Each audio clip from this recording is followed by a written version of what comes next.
Hi price Lord. எப்படி இருக்கீங்க? நல்லா இருக்கீங்களா தேவ பிள்ளைகளே? கர்த்தர் இந்த நவம்பர் மாதம் நமக்கு கொடுத்துருக்கிறாரு. இந்த நாளே நாம் கிருபையாய் தேவனுக்கு நன்றி சொல்லி அவரை மகிமைப்படுத்தலாம். இந்த நாள் நவம்பர் 1ஆம் தேதி எத்தனையோ பேர் காணாமல் இருக்காங்க. நம்மளை விட்டு எத்தனையோ பேர் பிரிஞ்சிருக்காங்க. அல்லேலூயா, கர்த்தருக்கு நன்றி சொல்லுங்க. ஆவியானவன் 2025 10 மாதங்கள் கடந்து அவருடைய கிருபையினாலே நாம உயிரோடு வாழ்ந்து கொண்டிருக்கிறோம். இப்போ 11ஆவது மாதம் வந்திருக்கிறோம். கர்த்தர் கிருபையாய் நடத்துவாரு. சங்கீதம் 23ஆவதுல 6வது வசனத்துல வேதம் என்ன சொல்லப்படுகிறதுனா, தாவீது என்ன சொல்கிறார்னா, என் ஜீவனுள்ள நாளெல்லாம் நன்மையும் கிருபையும் என்னை தொடரும். நான் கர்த்தருடைய வீட்டில் நீடித்த நாட்களாய் நிலைத்திருப்பேன். அல்லேலூயா.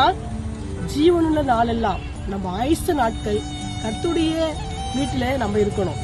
அல்லேலூயா. வீட்டுலனா சபை, அவரை துதித்து அவரை பாடி அந்த இடத்துல நம்ம அவரோடு இணைந்து அவர் சார்பாக நம்ம எப்பவுமே அவர் வீட்டில் இருக்கணும். அதனால இந்த நாளில் உங்களுக்கு நன்மையும் கிருபையும் கர்த்தர் அதிகமாய் கொடுப்பார். தேவ பிள்ளைகளே, தேவ ஜனமே, கலங்காதீங்க, திகையாதீங்க. இந்த நாள் உங்களுக்கு சந்தோஷமான நாள், மகிழ்ச்சியான நாள், நல்ல ஆவிக்குரிய நாள். கர்த்தர் உங்களோட ஆசீர்வதிப்பார். ஆவியானவர் உங்களோடு எப்பவுமே இருப்பார். இந்த மாதம் முழுவதும் ஒவ்வொரு நாளும் ஒவ்வொரு நிமிஷமும் கர்த்தர் உங்களோட இருப்பார். God bless you. தேங்க்யூ. இந்த நம்பர் போயிட்டு இருக்கு, கால் பண்ணுங்க, நாங்கள் ஜெபம் பண்றோம். அல்லேலூயா.